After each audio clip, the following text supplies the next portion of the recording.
வணக்கம். மீண்டும் மற்றொரு உலகவலம் நிகழ்ச்சியினூடாக இணைந்திருக்கின்றோம்.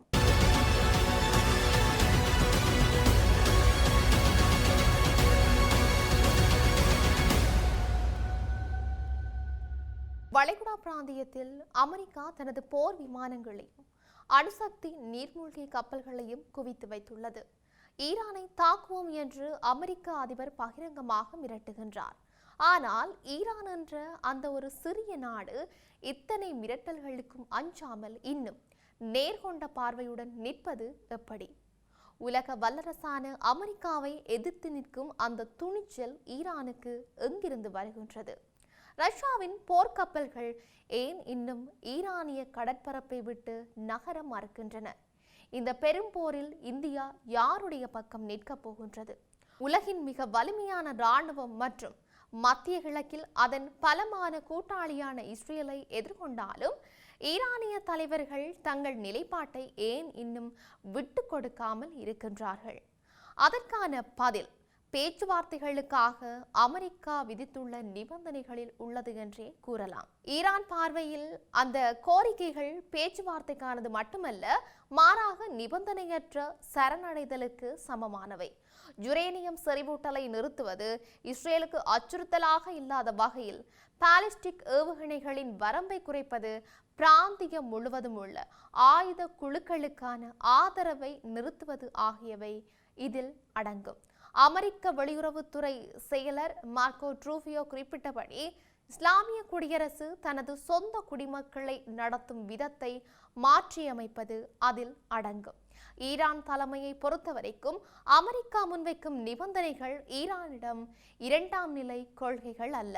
மாறாக அவை அனைத்தையுமே தங்களின் பாதுகாப்பு கட்டமைப்புக்கான மைய அம்சமாக ஈரான் கருதுகின்றது. ஈரானின் அதி உயர் தலைவர் அலி கமேனி பார்வையில் இத்தகைய நிபந்தனைகளை ஏற்றுக்கொள்வது அமெரிக்காவுடன் ஒரு சிறிய போரை எதிர்கொள்வதை விட ஆபத்தானதாக தெரியலாம். பெரிய இழப்புகளை ஏற்படுத்தினாலும் இராணுவ மோதல் மீண்டெழுவதற்காக வாய்ப்பாக அவருக்கு தெரியலாம். ஆனால் வியூக ரீதியான விஷயத்தில் பின்வாங்குவது அந்த வாய்ப்பை வழங்காமல் போகலாம். ஆனால் இந்த கணக்கீட்டின் பின்னால் உள்ள அபாயங்கள் மேலோட்டமானவை அல்ல. அதேபோல அத்தகைய அபாயங்கள் ஈரானுக்கு மட்டுமில்லை. அமெரிக்காவின் எந்த ஒரு தாக்குதலும் அதன் ஆரம்ப கட்டத்திலேயே உயர்மட்ட தலைமையை குறிவைக்கக்கூடும் என்றும் தெரிவிக்கப்பட்டிருக்கின்றது. கமெனி கொல்லப்பட்டால் அது 30 ஆண்டுகளுக்கும் மேலான ஆட்சியை முடிவுக்கு கொண்டு வருவது மட்டுமல்லாமல் ஒரு பலவீனமான தருணத்தில் அடுத்த தலைமையை உருவாக்குவதையும் சீர்குலைக்க கூடும்.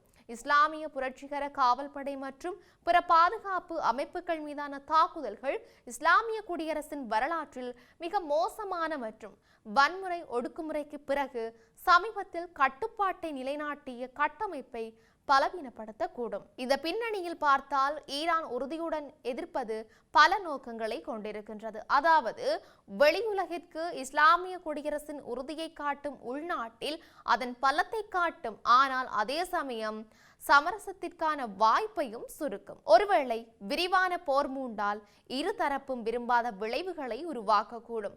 ஈரானில் அதிகார வெற்றிடம் உருவானால் புதிய அல்லது தீவிர கருத்துக்களை கொண்ட அதிகார மையங்கள் தோன்றும் வாய்ப்பு இருக்கின்றது.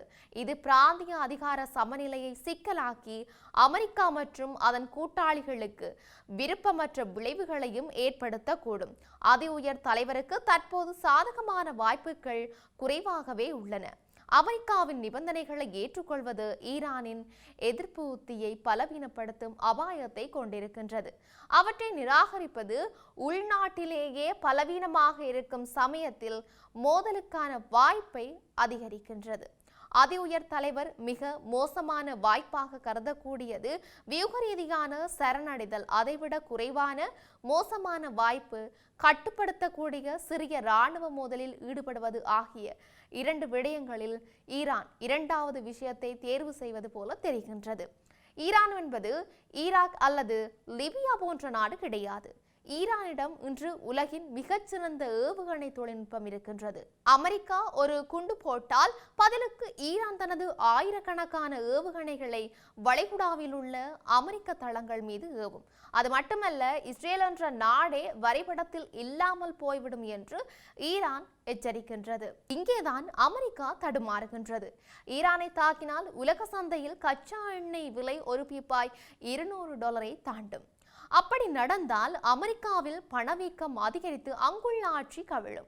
அதனால் தான் அமெரிக்கா மிரட்டுகின்றதே தவிர இன்னும் அந்த ரெட் பட்டனை அழுத்தவில்லை என்றும் தெரிவிக்கப்பட்டிருக்கின்றது. இப்போது இரண்டாவது கேள்விக்கு வருவோம். ரஷ்யா போர்க்கப்பல்கள் ஏன் இன்னும் ஈரானில் உள்ளன? உக்ரைன் போருக்கு பிறகு ரஷ்யாவுக்கும் அமெரிக்காவுக்கும் இடையிலான பகை உச்சத்தில் இருக்கின்றது. ஈரான் ரஷ்யாவுக்கு தனது அதிநவீன ட்ரோன்களை கொடுத்து உதவியது. அதற்கு பிரதிபலனாக ரஷ்யா இன்று ஈரானின் பாதுகாப்பிற்கு உத்தரவாதம் அளித்திருக்கின்றது. அமெரிக்கா ஈரானை தாக்க வேண்டும் என்றால் முதலில் அங்கிருக்கும் ரஷ்ய வீரர்களை கடந்து செல்ல வேண்டும்.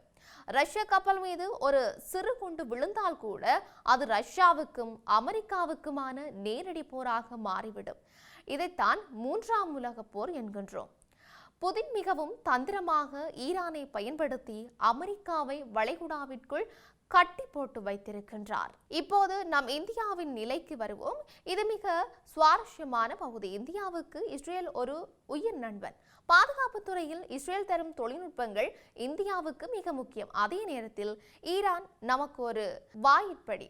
பாகிஸ்தானை தவிர்த்துவிட்டு நாம் ஆப்கானிஸ்தான் மற்றும் மத்திய ஆசிய நாடுகளுக்கு செல்ல வேண்டும் என்றால் நமக்கு ஈரானின் சபஹார் துறைமுகம் அவசியம். அமெரிக்கா இந்தியாவுக்கு அழுத்தம் கொடுக்கின்றது, ஈரானை பகைத்துக் கொள்ள என்று. ஆனால் இந்தியா மிக தெளிவாக இருக்கின்றது. சமீபத்தில் நடந்த ஐநா கூட்டங்களில் இந்தியா ஈரானுக்கு ஆதரவாக சில முடிவுகளை எடுத்தது. ஏன் தெரியுமா?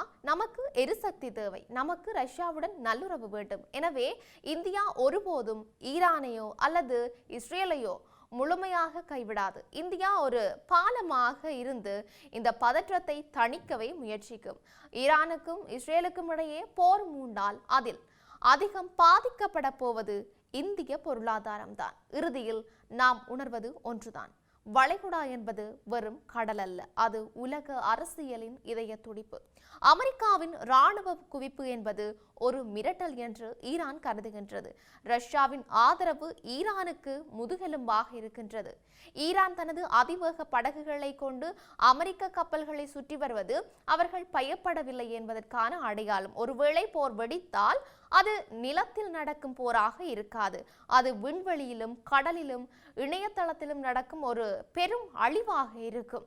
நாம் எதிர்பார்ப்பது ஒன்றே ஒன்றுதான், ராஜதந்திர பேச்சுவார்த்தைகள் வெற்றி பெற வேண்டும். இல்லையென்றால் 2026ஆம் ஆண்டு மனிதகுல வரலாற்றில் ஒரு கருப்பு ஆண்டாக மாறக்கூடும் என்றும் தெரிவிக்கப்பட்டு இருக்கின்றது.